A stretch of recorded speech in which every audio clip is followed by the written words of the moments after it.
Et c'est ce qui s'est passé hier, que ce soit au niveau des spectateurs, au niveau des dirigeants, de tout le monde. Enfin, Michel, bien sûr, vous restez avec nous pour la suite du 40 minutes, mais pour l'heure, on retrouve les images de l'avion Lorraine avec City. Yves Guérandel a dû apprécier en connaisseur la victoire du FC Metz hier soir. Le FC Metz, c'est là qu'il a été formé. Depuis, il a joué dans l'équipe de D2 de Sedan, mais maintenant sa carrière pro est terminée. Depuis 2 ans, il entraîne les débutants d'Illange en Moselle. Hier, c'était un peu lui le grand ordonnateur du tournoi en salle qui réunissait des enfants d'Illange, bien sûr, mais aussi de Yut, Sterville, Manom ou Boost avec l'aide d'une vingtaine de bénévoles. Un tournoi pour de faux puisqu'il n'y avait rien à gagner.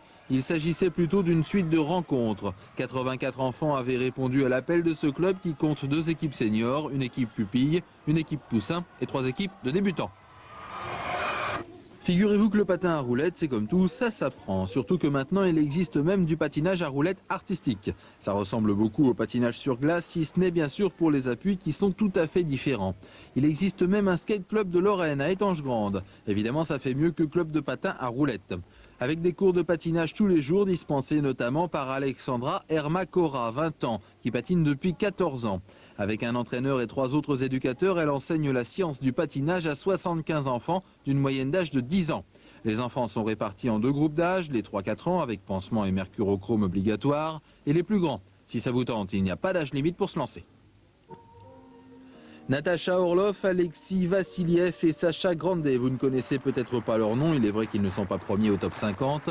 Ce sont pourtant des virtuoses de renommée internationale. Ils sont chanteurs et pianistes à la Comédie Française. Hier soir, ils donnaient une représentation exceptionnelle au Quarail de Loisy en Meurthe-et-Moselle. L'initiative était signée Jean-Pierre Jandel, banquier et néanmoins amateur d'art. Au programme Bach, Schubert ou Tchaïkovski, le tout devant 80 personnes, un joli score pour ce genre de spectacle.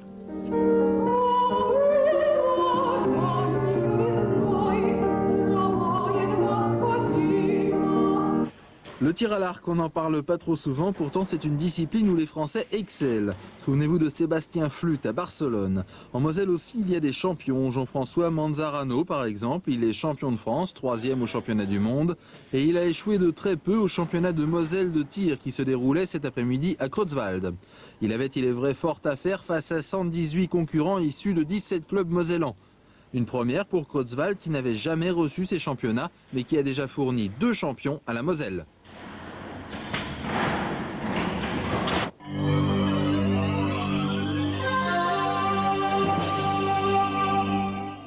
Dans la deuxième partie du 40 minutes, nous découvrirons les images de la victoire de Nancy face à Perpignan 2-1, mais également un reportage sur Albert Cartier, le stoppeur du FC Metz, qui suit actuellement des séances de rééducation intensive pour revenir au plus haut niveau. A tout de suite.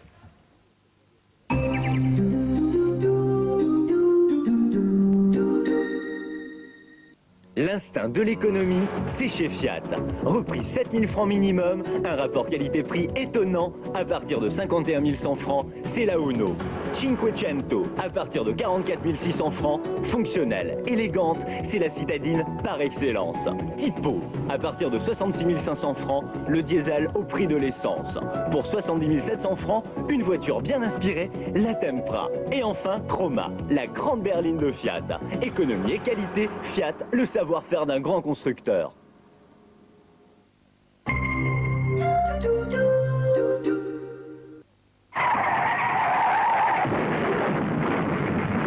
Tu te comportes comme un grand gosse qui adore rouler comme un fou après les bandits qui te tirent dessus.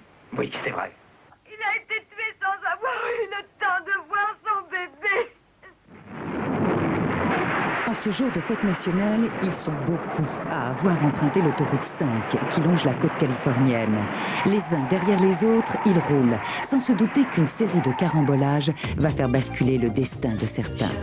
Ce soir, 20h35.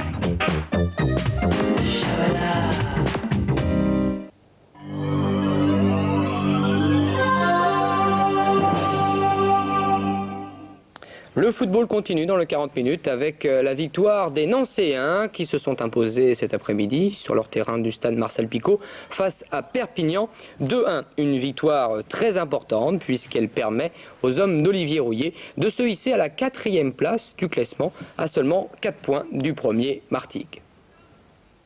C'est Perpignan qui ouvre les hostilités. Un ballon récupéré au milieu du terrain et dès les temps se retrouve seul face à Branger. qui évite le pire à ses coéquipiers. En l'absence de Zavarov, suspendu, Morgan se charge d'orienter le jeu, mais le numéro 7 nancéen sait aussi frapper au but. Il le montre ici à 2 reprises. Corner à présent pour l'AS Nancy-Lorraine. Mauvais renvoi de la défense. Lipka reprend de volée juste à côté. L'AS Nancy-Lorraine continue son pressing avec une bonne circulation de balles. Morgan décale Hadji d'une pichenette. Frappe puissante de Mustapha Hadji en pleine lucarne. Superbe.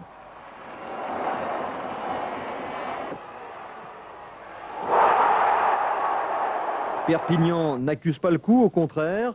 Dès les temps, dos au but, pivote et se retrouve sur son pied gauche. Branger constate les dégâts.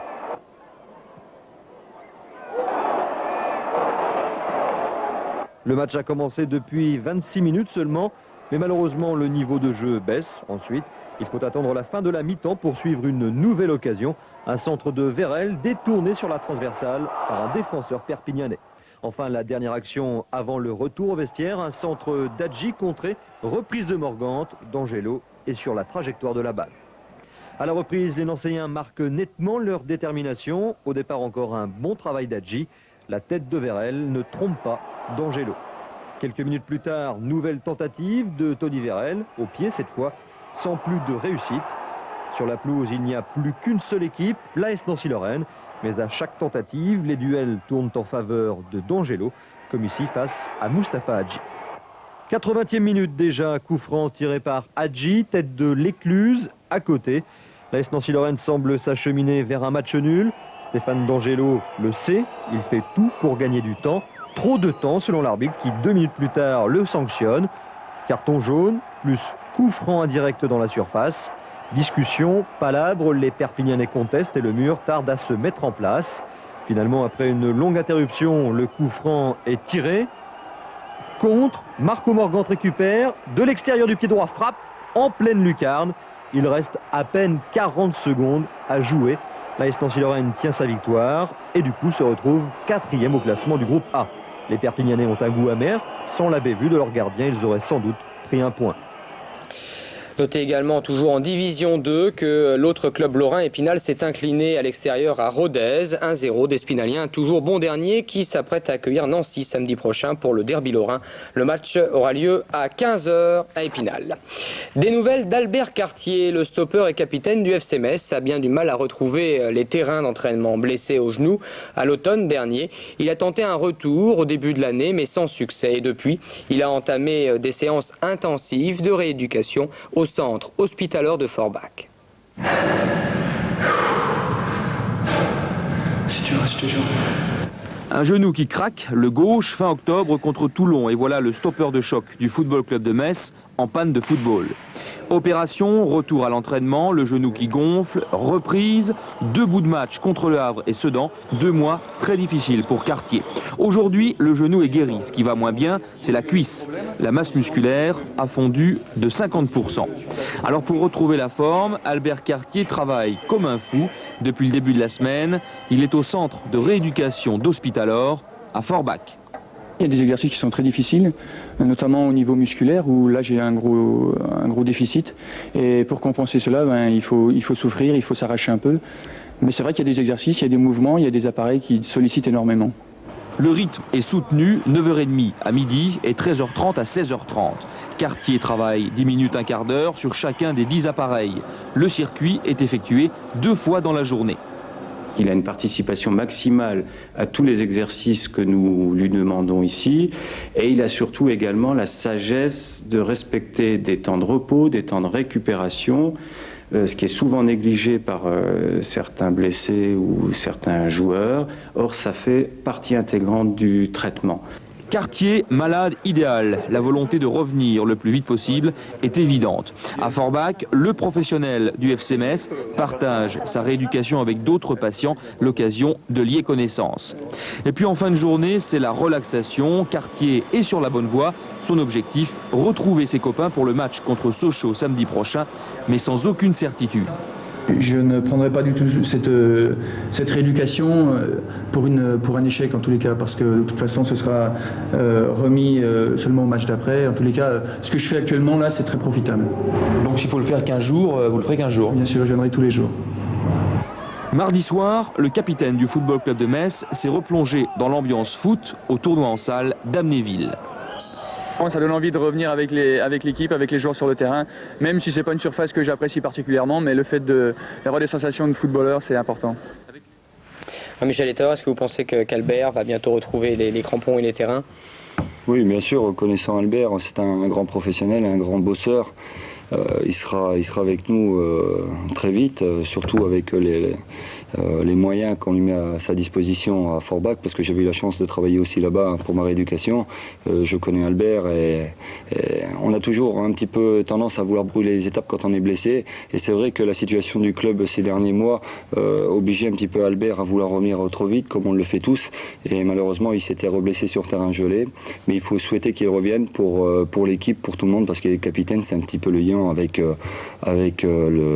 les anciens du club et c'est un exemple pour tous. Et puis ce qui est bien aussi, c'est que maintenant finalement avec l'arrivée de jeunes joueurs comme Boulard, comme Paul, comme des gens plus confirmés, Lang, Cérès Doum ou bien sûr le petit Terrier, il va y avoir une émulation, c'est-à-dire que les anciens n'ont pas un poste ad vitam aeternam. Oui, c'est Philippe Charlot qui le disait la veille du match. Maintenant, plus personne n'est titulaire de son poste. Le fait qu'il y ait pas mal de jeunes comme Bourgeois, Paul, Ichoua, Terrier, Lang qui sont déjà présents, sans oublier Cyril qui fait partie des vieux jeunes.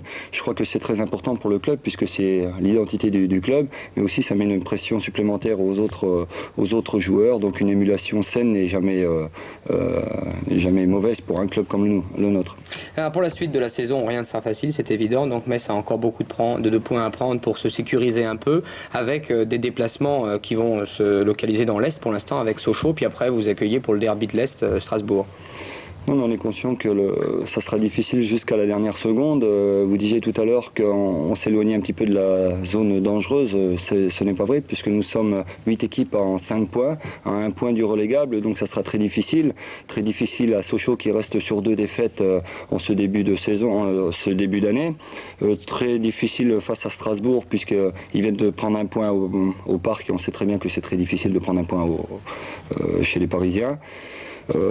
Mais si on garde cet état d'esprit que l'on avait hier, il ne devrait pas y avoir de trop gros problèmes. Et ce qu'il faut, c'est, comme je l'ai dit tout à l'heure, récupérer Albert, récupérer un petit peu tout le monde et repartir de plus belle, avec l'aide du public bien sûr. Une dernière question très rapidement, comment vous sentez-vous dans votre nouveau rôle d'entraîneur adjoint? Moi je suis un entraîneur adjoint comblé parce que j'ai la chance de travailler dans mon club, la chance de travailler avec un garçon qui est super sérieux, qui est un grand professionnel comme Joël Muller. Et j'apprends énormément, ça remplace tous les examens du monde. C'est vrai que c'est un petit peu frustrant quelquefois d'être à l'extérieur puisque je suis souvent à l'opposé de l'équipe, mais ces derniers temps j'avais demandé à rester là et je me fais autant plaisir que les garçons qui sont sur le terrain. Michel Etter, merci en tout cas d'avoir participé aux 40 minutes. On jette un coup d'œil à présent sur les résultats du week-end, en commençant par la Division 3, avec les résultats que vous avez découvrés à l'instant sur votre écran. Le match nul entre le Racing et Yutz 0-0. Victoire de Sochaux devant Boblin 4-0. Victoire à l'extérieur de Noisy-le-Sec. Victoire dans le derby lorrain de Détroit de Nancy face au FC Metz 2-1. Victoire de Thionville devant Mulhouse 2-0. Carton de 3 devant Viry-Châtillon 6-0. Match nul entre Aubervilliers et Strasbourg 0-0. Et match nul entre Besançon et Dijon 2 partout. Au classement, premier Aubervilliers avec 23 points, deuxième Noisy-le-Sec 22 points, troisième le Racing 21 points, suivent ensuite à la 5e place Nancy, 6e Yutz, 8e Metz, 14e Thionville et 16e Beaumelil. La division 4 à présent, on jouait ce week-end la 14e journée. La victoire à l'extérieur des PTT Metz à Florange 4-1, victoire du Bischheim devant Toul 4-0, victoire de Schiltigheim devant Belfort 4-1, de Bar-le-Duc à l'extérieur à Blénaud 2-0, de Saint-Dizier devant Saint-Dié 4-1 et puis une rencontre qui vient de se terminer à l'instant dans le derby de l'Est mosellan. Victoire à l'extérieur donc de Forbach à Sarreguemines 2-0. Saint-Avold s'impose de son côté devant Vendeuvre 1-0 au classement. Schiltigheim est toujours largement en tête devant Saint-Avold. Coup d'œil à présent sur les programmes de votre soirée avec à 20h30 5 minutes d'information, le journal en images, l'actualité internationale, nationale et lorraine, suivi de la météo des villes. À 20h40, Carambolage, un film américain avec Robert Conrad. Et à 22h15, la suite de votre série Les Orages de la guerre avec Robert Mitchum et Jen Seymour. Très bonne fin de soirée sur RTL Télévision. Bonsoir et à demain.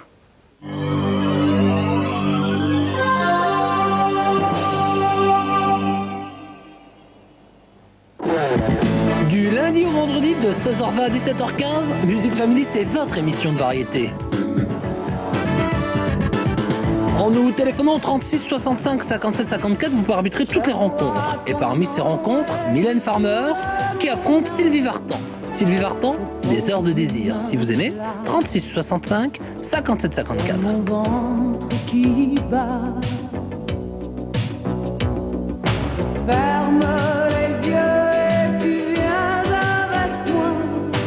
Ces nuits où je suis en manque de toi. Opposé à Sylvie Vartan, Mylène Farmer, que mon cœur lâche. Si vous préférez Mylène Farmer, c'est le même numéro de téléphone, mais cette fois-ci vous votez pour elle.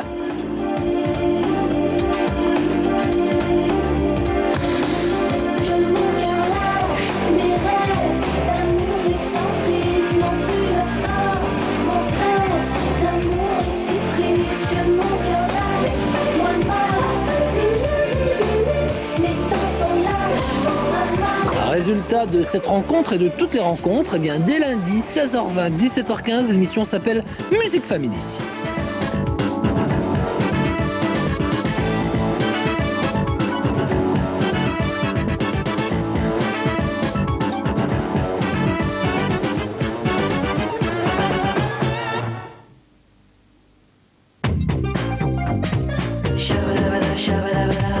Dans un instant, nouvelle mission impossible.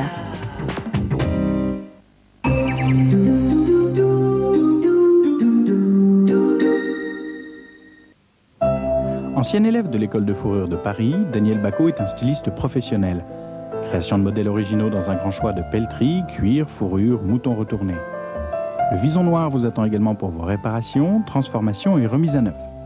Venez profiter des soldes inégalables de 20 à 50% au Vison Noir face à la cathédrale à Metz.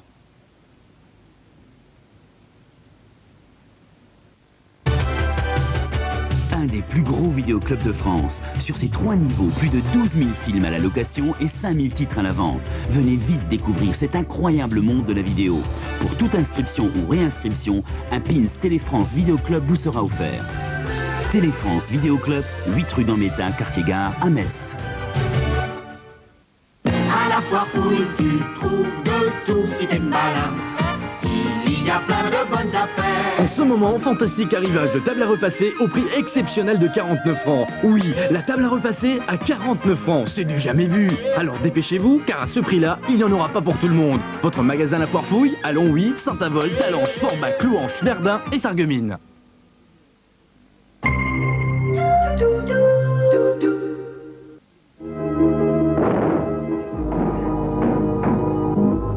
Monsieur Churchill, vous voici le prisonnier personnel du Führer. 1942. Churchill doit rencontrer Franklin Roosevelt en Afrique du Nord. Nous ne pouvons laisser Hitler emmener notre Premier ministre à Berlin. Je suis sûr qu'il préférerait mourir. Il y a encore une chance. À bord du Casablanca Express, affrété pour la circonstance, 2 hommes, Jason Connery et Francesco Quinn, sont chargés de sa sécurité. Lundi, 20h35.